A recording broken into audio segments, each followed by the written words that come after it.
क्या आहे. पण मला एक प्रश्न आहे की शिवाजी महाराज असे घोडे वगैरे का लुटायचे? आता जशा गाड्या असतात त्यावेळेस सगळ्यात महत्वाचं साधन म्हणजे घोडे होते.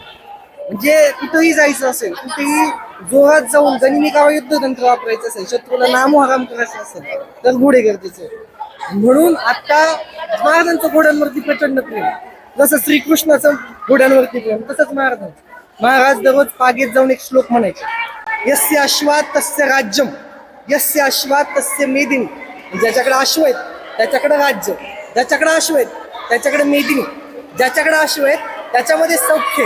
यस्य अश्वा तस्य राज्यम, यस्य अश्वा तस्य मेदिनी, यस्य अश्वा तस्य सौख्यम, यस्य अश्वा तस्य साम्राज्य. महाराजांचं एवढं प्रेम घोड्यांवरती होतं म्हणून घोडे महत्वाचे. शिवाजी महाराजांना कोणता आजार झाला होता?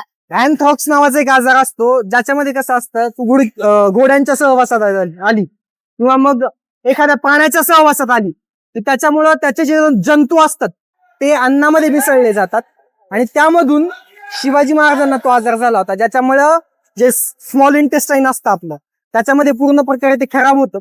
आणि अशी नोंद ही बऱ्याच त्यावेळेच्या इतिहासकारांनी केली होती. त्याच्यामुळे आपल्याला कळतं की तो आजार झाला होता, त्याच्यामुळे मृत्यू झाला महाराजांचा. सर आणि एक विचारायचं, बोल ना. म्हणजे एकच घोड्याच्या सहवासात आल्यावर तो आजार होतो का? म्हणजे खूप वेळ जर घोड्यांच्या सहवासात असल्यावर आजार खूप होतो? वेळ घोड्याच्या सहवासात असलं आणि तो घोड्याला जर तो आजार असेल तर मग तो आजार होतो.